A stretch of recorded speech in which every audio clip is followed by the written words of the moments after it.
हरियाणामधील निकाल हाती येऊ लागलेले आहे। सकाळपासून काँग्रेस आघाडी होती, मात्र कुठेतरी आता काँग्रेस पिछाडीवरती गेलेली पाहायला मिळते। आपल्यासोबत काँग्रेसचे नेते भाई जगताप आहेत। सकाळचं चित्र वेगळं होतं, आता मात्र जे आहे ते भाजपला बहुमत हरियाणामध्ये मिळताना पाहायला मिळते।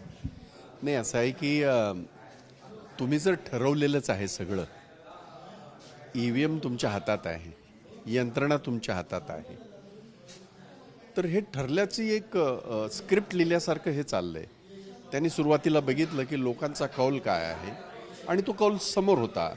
60+ काँग्रेस आघाडीवर होती आणि मग जसे जसे राऊंड कंप्लीट होत होते तसे तसे ते बाहेर त्याचा निर्णय जाहीर व्हायला पाहिजे।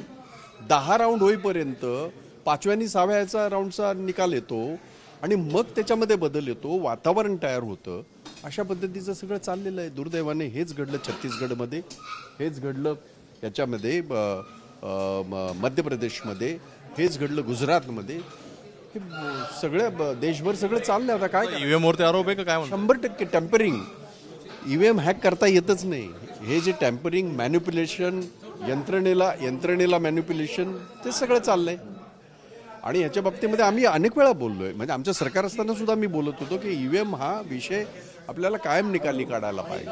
मला असं वाटतं पाहतो आपण कुठेतरी ईव्हीएम वरती जो आहे तो दोष काँग्रेस नेत्यांना पाहायला मिळते। हरियाणामध्ये प्रकार झालेला आहे, त्याला ईव्हीएम दोषी आहे आणि कुठेतरी भाजप त्यामध्ये छेडछाड करत असल्याचा आरोप सुद्धा भाई जगताप यांनी केला पाहायला मिळतोय। कॅमेरामन रुपेश लाल सरजसोने, एबीपी माझा, मुंबई। एबीपी माझा, उघडा डोळे बघा नीट।